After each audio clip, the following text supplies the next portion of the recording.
Welcome to Mike and Heather in the Morning, broadcasting live from the Key Radio Provo studios and throughout Utah Valley, Uinta Basin, Sevier Valley, South Central Utah, Castle Valleys, and beyond.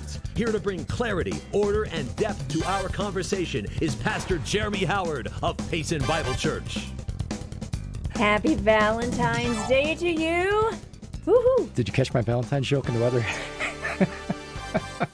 Sunny with a chance of disappointment.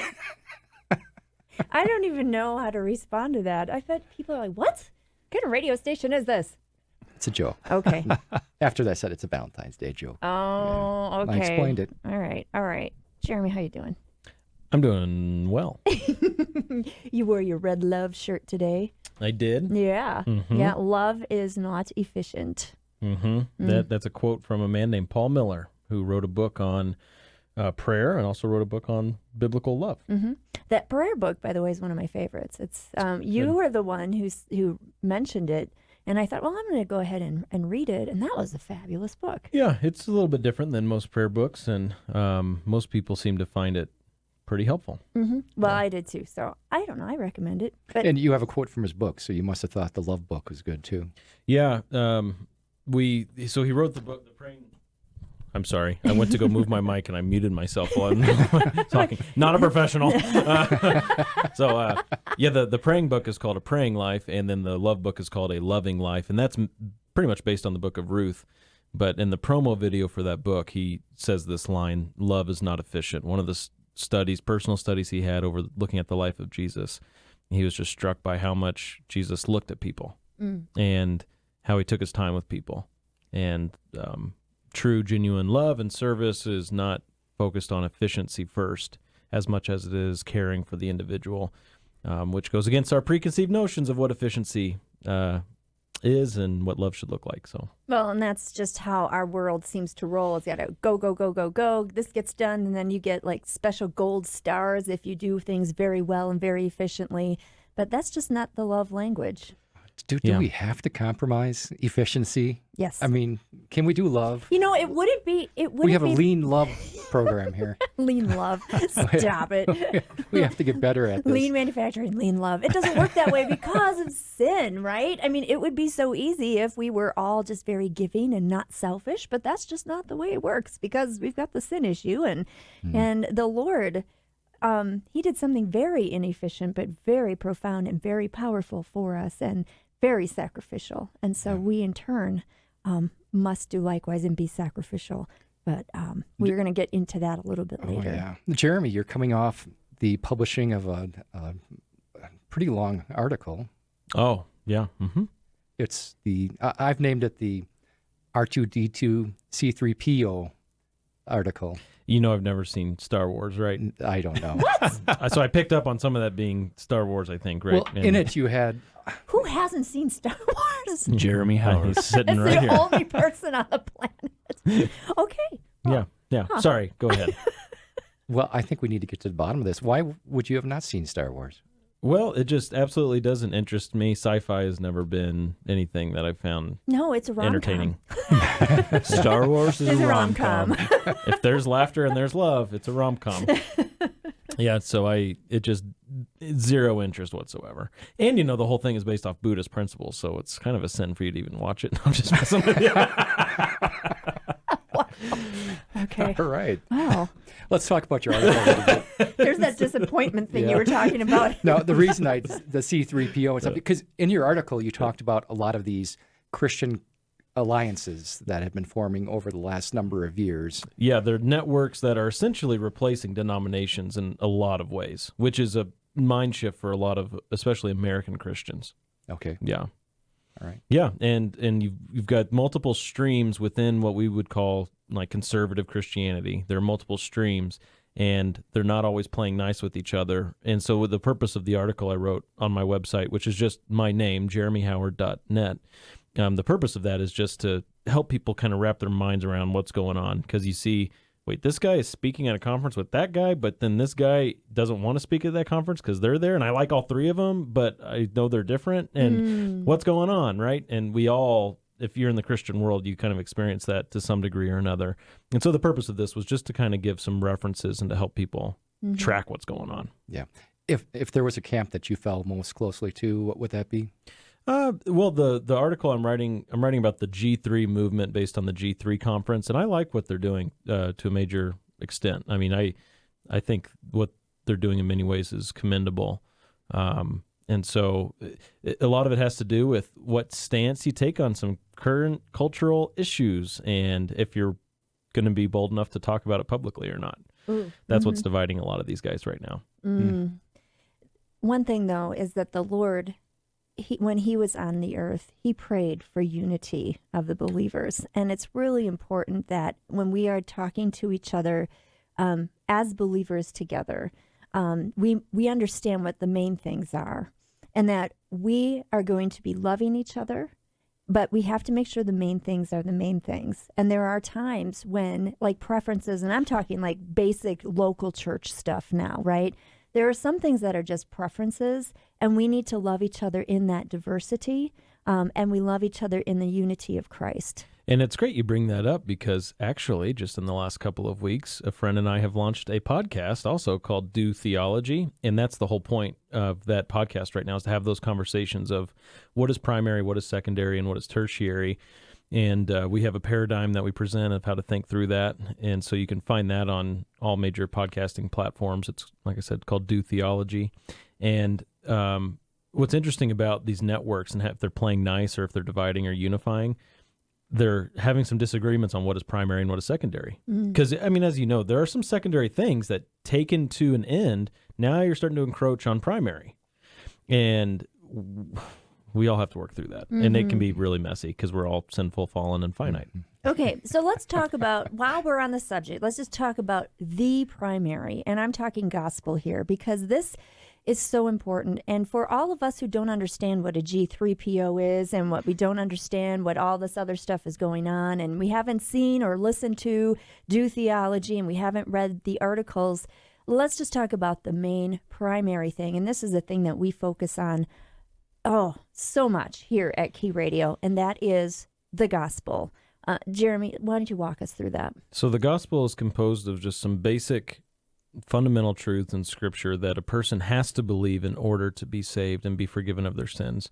And it starts with that word, sins, that all people are fallen and sinful, and that is a rebellion against God that we have chosen to do, and we deserve judgment.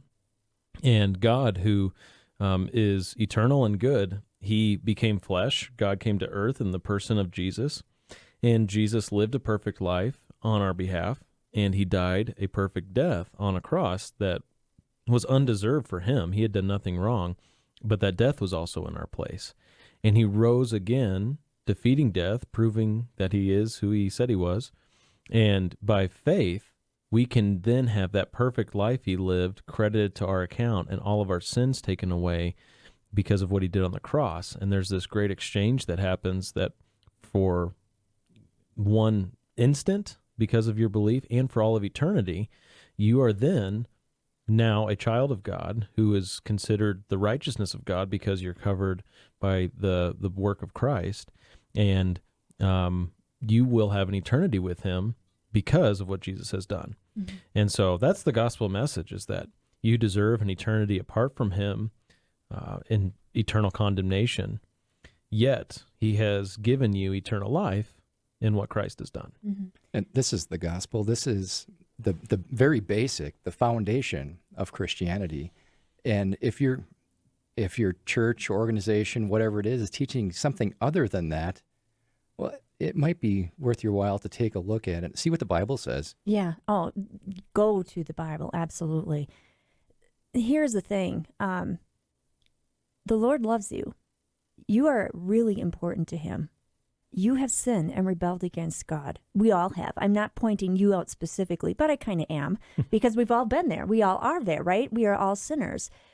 And we all deserve that punishment, the wrath of God, because we have rebelled against him. And he's the one who calls the shots. He's the one who's perfect. He is the one who is just, and he's good, and we are not. But he loves you. And so he sent his son Jesus to die for you, to pay the penalty for your sins. Jeremy, you said something interesting. You said he died a perfect death. What do you mean by that? So in Israel, God's people from the Old Covenant, he established a sacrificial system to take care of their sins. And once a year on Yom Kippur, as we've come to know it, it's the Day of Atonement. Once a year, they would bring these animals, goats and bulls, and they would slaughter them. And it wasn't just, the runts of the pack, it was the pristine ones. And the same thing for Passover. They were to slaughter a lamb on Passover, and it was to be the best lamb that they had. And these rituals were foreshadowings of the one who was to come. You got sheep and goats and bulls and all of that. God allowed the blood of those things, the perfect ones from their flock, he allowed that blood to temporarily cover their sins. And, among farm animals, how perfect can anything be, right? Then Jesus comes, and because he lived a perfect life, because he is God 100%, the death that he died then is absolutely perfect, because he had done nothing wrong to deserve that death. And the offering that he gives in that death, the sacrifice, is the final one, because his was actually the only perfect sacrifice. So though giving up your best sheep at Passover was painful, it still doesn't compare to the perfect Son of God breathing his last and giving himself as a perfect sacrifice in that sense. Mm-hmm. I also don't hear in what you're saying that we have to do anything, perform something, say any special words. How do I receive this gift? Yeah, there's so many salvation stories that they culminate in a person being by himself or herself in a hotel room or on a drive or something like that, because it can happen in that instance all alone. You don't need someone who is authorized to lay hands on you or anything like that. Jesus is the one who's authorized, and Jesus is the one who makes you clean, and you have a direct connection to him. There's no other mediator. He's our mediator with the Father. And so you go directly to Jesus, and in an instant, if you truly believe, if you're bowing the knee to Jesus as your King and Lord, and recognizing that his work is the final work, you're saved. That's it. Wow. And you can have that blessed assurance in that moment and for the rest of your life, because it's what he has done, not what you have done.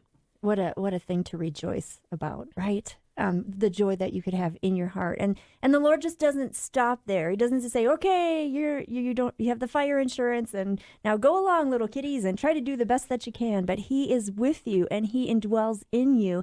And then as you're walking this world, you have a job, you have purpose to glorify the Lord in all that you do. Share this amazing news with your friends and your family. We are just given the privilege of being ambassadors of Christ. It's so tremendous. It's so tremendous. My friend, why are we spending so much time on this? Because we are talking about love and marriage, and this is a very important component when it comes to having a good relationship with your spouse. All week long, we've been talking to couples who are in their different stages of their marriage. Newlyweds, up to yesterday we had Rex and Ellie Dana here, and they've been together for 45 years married, and longer than that if you count their dating time, right?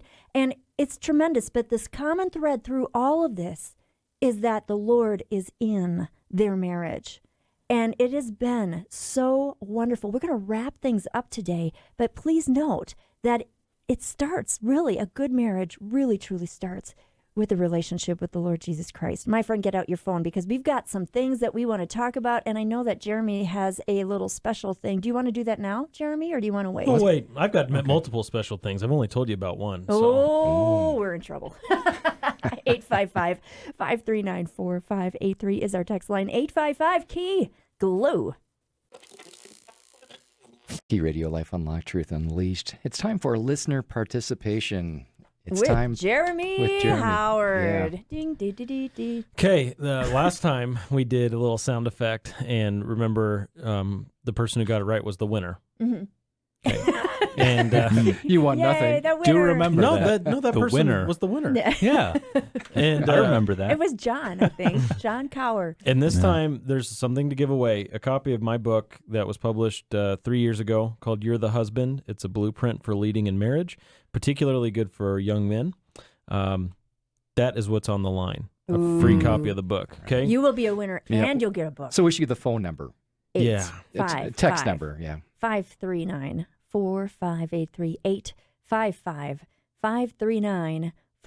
855-539-4583. Okay, so this is the first installment of the sound effect for this particular item. So are we going best out of, how many do you have? I mean, 3. okay. So this is the first one. Okay. And we'll just see what people say. There's one book, one prize, See what kind of 3 feedback. noises. Yeah, Yeah. but all noises are the same item. So we're starting off with what I think is probably the hardest one to detect. Okay, to determine what the item is. Here it is.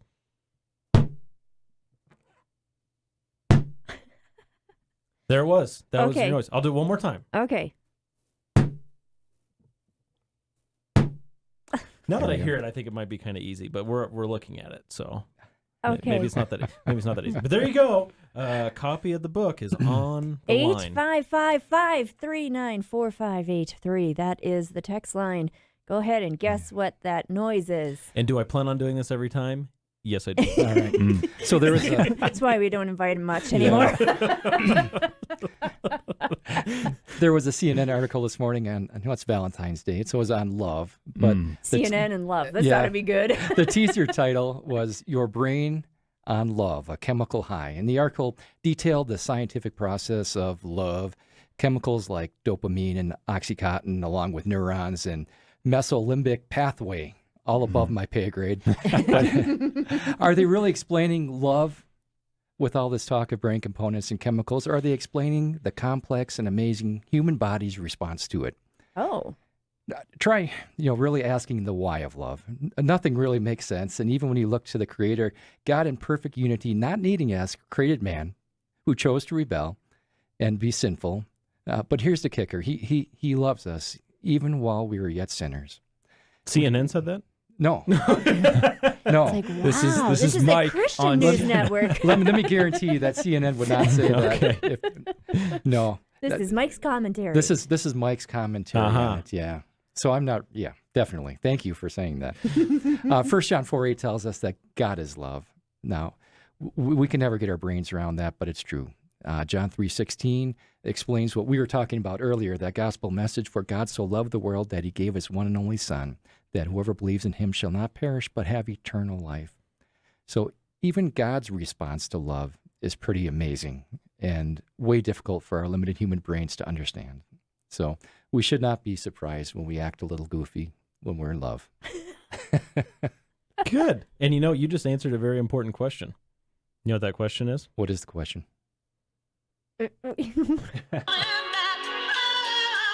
What's love got to do?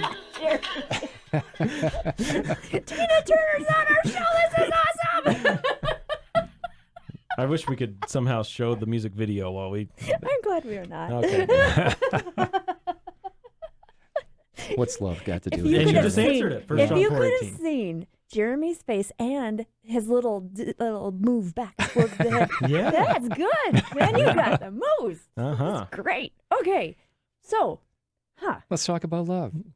It was a great week, wasn't it? Having all those people come in and talk about their marriage and give little pointers for us on how to make a long-lasting, loving relationship. Not that, painful sort of thing where we're just committed and doing it out of obligation, but where God changes our heart and unites us in a very special way in marriage. And, God created marriage. Right. And it's a beautiful thing.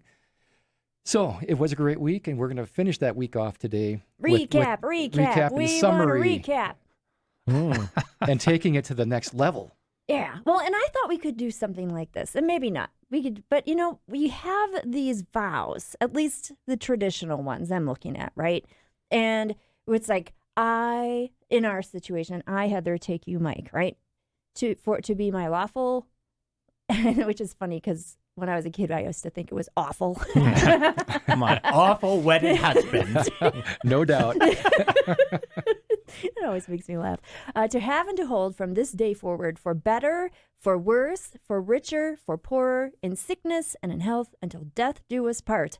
And usually we kind of skip the second half of those, right? So for better, for richer, for in health, and then in death till us part. But there is some huge. We don't talk about these things when we're in the middle of something. All of a sudden, it's like, oh, you don't meet my expectations. You are definitely the for worse part of this relationship. You know, I'm the for better.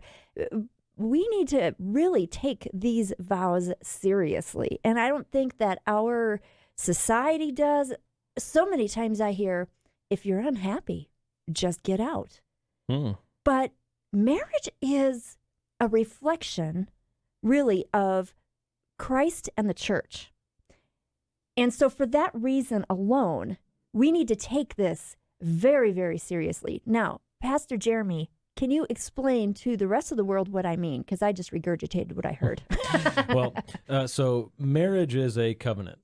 And that's what's at the heart of all this, right? Is that you're making a covenant with one another. You're making a covenant with God. Before God, before witnesses, it's a covenant that regardless of what circumstances you might find yourselves in your marriage, the covenant remains true.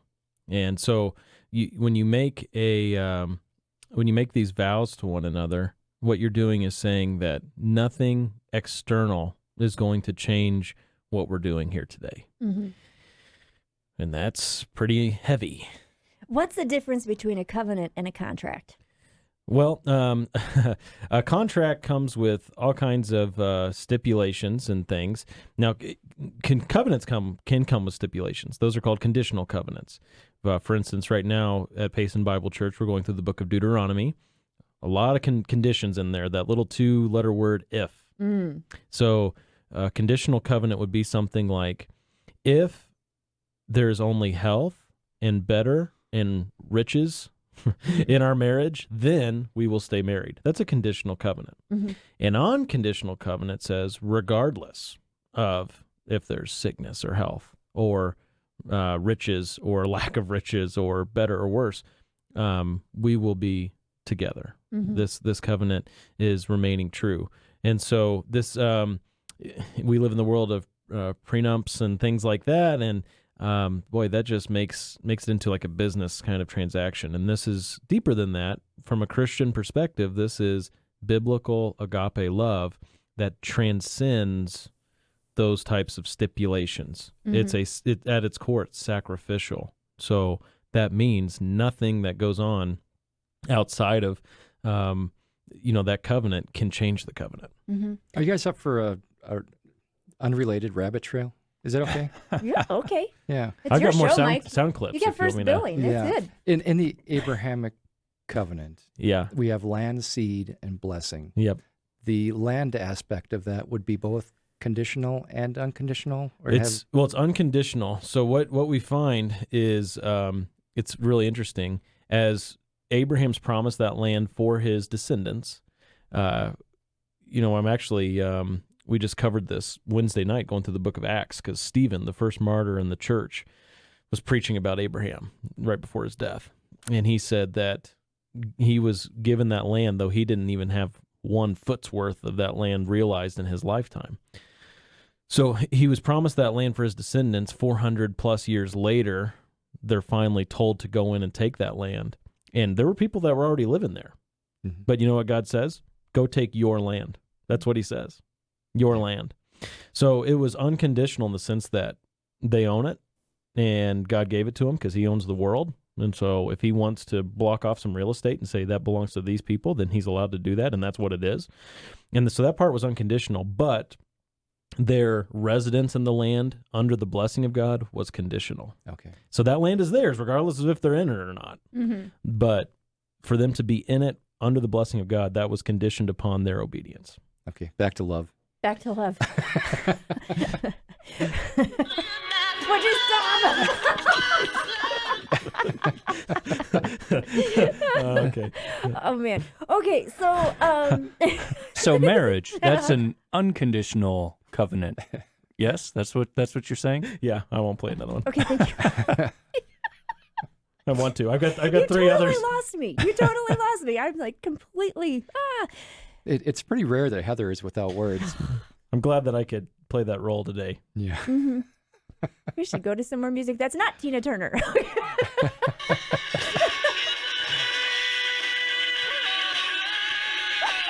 Remember that one? Is that YouTube. Yeah. Yeah. Uh-huh. That's good. That's good. Yeah. You waited all Okay. week for this. We're going to didn't real you? music now. Ryan, fire up some tunes here. If you want Jeremy to take one of your requests, 855-539-4583. And don't forget, what is that noise? What is that noise? Oh, and we've got somebody who's going to play along, but I'm not going to tell you who it is yet. 855-539-4583. You're listening to Mike and Heather in the morning on Key Radio. There we are. Life Unlocked, Truth Unleashed. We're going to take it now. Okay. We're taking Jeremy's phone It's away. Valentine's Day! Woo-hoo! Yes. Okay. And Jeremy has just got all the playlists. Now his Okay. phone And he just can't keeps turn going. it off now. Okay. Can you make your second noise? No, make the. Oh yeah. Second okay. noise, So okay. we Hannah tried. She said, is it a book dropping onto the table? Grant, is it a book dropping onto the table? No. You're just supposed to go. I didn't have that queued up, so no. Aw, okay. So Okay. That's wrong. But Okay, no, sorry, you gotta, Hannah. Heather, you have to say it Wrong. like this. Hannah, a listener in California. oh, sorry, Hannah, a listener in California, who's my really good friend. We sound bigger that way, don't we? I know he's so big. Hannah's like, I listen to you because I feel sorry for you. Thank you, Hannah. Hannah calling in from France. Yeah. Oui, oui. Mon chéri, she says, is it a book dropping onto... Wait a minute. My accents. Why am I doing accents? Okay, second noise. Okay. Here we go. It's the same thing. It sounds the same. Yeah. Go to noise 3. Let's we get don't this like over that with. one. Yeah. Let's get this over with. Yes. Come on, Mike. Yes. Better Noise. attitude. It's Friday. Okay. Keep that sound. Okay. We're good. Stop it. We can stop now. I'm going to take it away from you. Okay, there it was. We should have some guesses now. If you This is over. please guess right so I don't have to listen to this anymore. 855-539-4583. Hannah, you are not disqualified. You can keep guessing. Ah. Okay. All right. We should get the topic again. Israel and the Promised Land. Wait, that's not what we were talking about. We're talking about love. Oh. Okay. Love and marriage Remember that's is what what we're we're doing. All week long. Yeah. Okay. Let's talk about this. Jeremy, you're a pastor, and a couple comes up to you and they say, "We love each other. We want to get married." What's some advice? What are some? That's how they say it. Yeah. What would you say to them? What would you do? What would you help? How would you instruct them in the next stage? Yeah. You know, if somebody came along and his name was Schmalter and was, engaged to a gal named Schmachel, we're just making up names here. Yeah. Yeah, I've heard about this. Schmalter and Schmachel. Yeah. Lovely couple. What would you advise them to do? Well, so the first thing, just depends on how well I know the people or not. Because the first thing you always want to find out is, do these people have a biblical worldview, right? No matter who it is, it's like, okay, let's find out. Do they even claim to be Christians, both of them? Because a lot of times, I can be approached by people that don't go to our church. And a lot of times it's the woman. And she'll say, I'm a Christian. And what about him? Well, he says he is. Okay, all right. And so I want to dig into that, right? I want to start there and dig into that. But if, say they're both Christians and these are people I know, there are certain steps that are appropriate leading up to marriage. And I think premarital counseling is very important. Mm-hmm. Okay, so let's say there was a couple named Shmana and Schmook, and they were going to get married. What kind of... Schmook. What does premarital counseling look like for them? Who are Christians, by the way? Yeah. So Melissa and we got married almost 10 years ago. We have our 10th anniversary this year. And when we got married, we were young, quite young. And we were both Christians and starting I was don't know. I was 4 years into being a Christian, so I was learning some things. But we did several premarital counseling sessions, I'd say 5 or 6, with the pastor who married us at our home church. And I started telling a story. Now I forgot your question. What was your question? Oh, what to expect in premarital counseling? Oh, what to Yeah. expect. Okay. And they covered... Mike does that to me all the time. And we covered a wide range of things. And we didn't necessarily cover all topics with that one person. For instance, finances. That was something I needed personal guidance on. And then, because Melissa was already really good at that. And then later on, we did some couples conversations about that. And that was with another person. Mm-hmm. But with the pastor, we talked about all sorts of stuff, particularly, as we were just talking about marriage as a covenant and how that's different than a contract. We talked through stuff like, when would divorce be an option? That's a toughie. And he didn't give us those questions ahead of time. It was right here on the spot in front of everybody. Well, not everybody, but the three of us that were there. It wasn't at church on a Sunday There were morning. 40 people in the room. But it was in front of us. You in front of your future spouse and in front of me. When would be an appropriate case for divorce? And to have that come up, and let's talk about it now. Talking about things like household chores. Mm-hmm. Who's supposed to do laundry? Which is funny because you wouldn't think that's such an important thing, and it is. Oh, it is. And if you are in a premarital counseling session and the question is who's supposed to do laundry, to the men out there, don't speak first. Let your wife speak first, and then just agree with whatever she says. Yeah. I have a question. We were talking about two Christians getting married, and earlier today we were talking about the primary doctrines, which we wouldn't be a Christian if we didn't agree on that. Right. But secondary and tertiary. Is it a good idea for people to get married if they don't have 100% agreement on doctrine? Can a Methodist marry a Presbyterian? Is that what you're asking? That sort of thing, yeah. Yeah, that's tough because you have to think through where are we going to go to church. You have to have, and these are all conversations you need to really consider having before you get married, because there have been so many people I've known who didn't have any of those conversations before they got married and then really have struggled, especially the first 5 years of marriage, a real struggle. And so you got to talk through, okay, am I this tradition of Christian because I really believe it or I was just raised that way, right? That's the difference. So, because then it's like, well, if I haven't even really studied it for myself, well, then, I'm willing to go to a different denomination or a different church and whatever. But you have to talk through all that before, because you get married and then all of a sudden you're going to two different churches and then you have kids and where the kid's going to go. Mm-hmm. And oh boy, that's a mess. But even, let's say, sign gifts, that sort of Right. thing. Is it a good idea to get married and if you have disagreements about exactly how that plays out? Sure, yeah. So say you can even go to the same church and still have some of those disagreements, and how are you going to live with each other with some of those disagreements? Like maybe she'll want to read these people, but she doesn't want to read these other people, but you're open to reading those people and you're welcoming their voice or their counsel or whatever into your life. I think that just depends with each person, because there will be some people whose consciences are more sensitive to things like sign gifts, or someone who disagrees with end times views and things like that. Maybe they recognize that it's secondary, but still in their conscience, they're like, I'm not comfortable with even really associating or getting counsel from those people. And that stuff needs to be just dug into to some extent, because those are all sources of conflict that you just do better to talk about it before the conflict arises, Yeah. and not be surprised.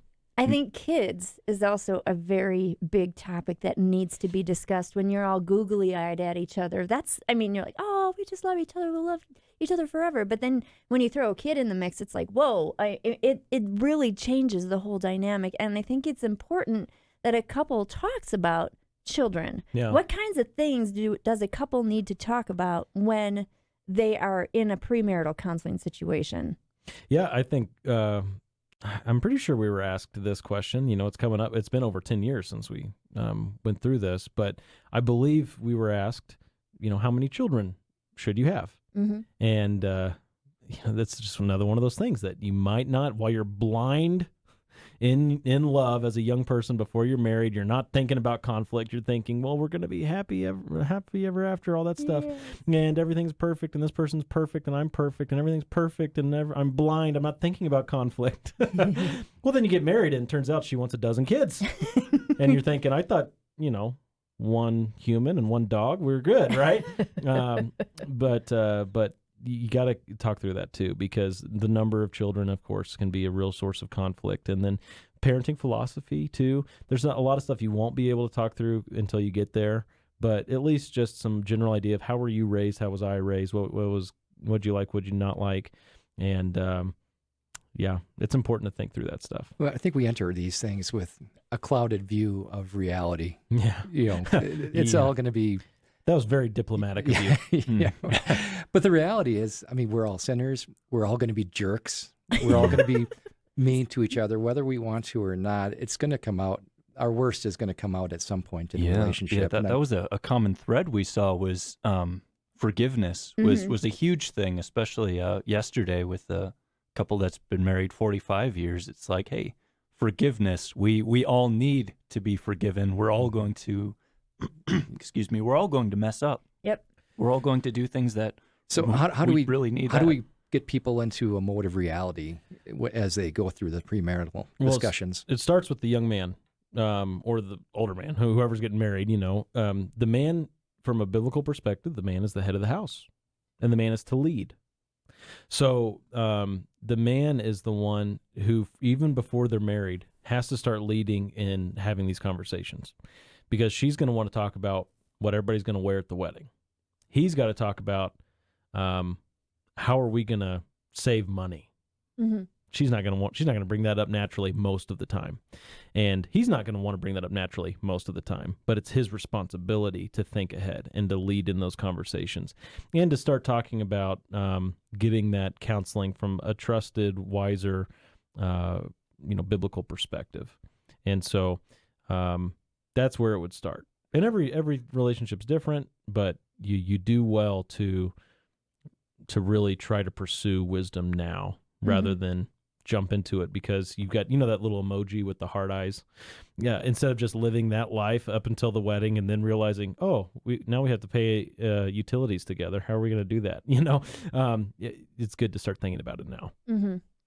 With a couple that's been married for a number of years and they're dealing with some major disagreements and they're having just troubles, when do you know it's time to seek help from the outside to deal with those issues?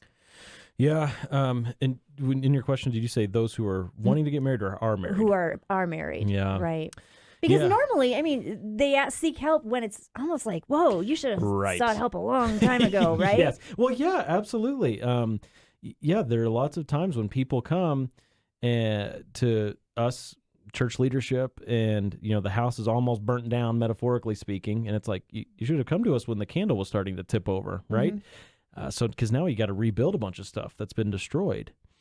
But it's hard because, of course, every marriage is going to have conflict. And so at what point do you start recognizing this is abnormal conflict? Mm-hmm. This is beyond the average, friction. And anytime one of the spouses starts to feel like we're not able to work this out on our own, and anytime there's a twinge, and I'm speaking to Christians, okay?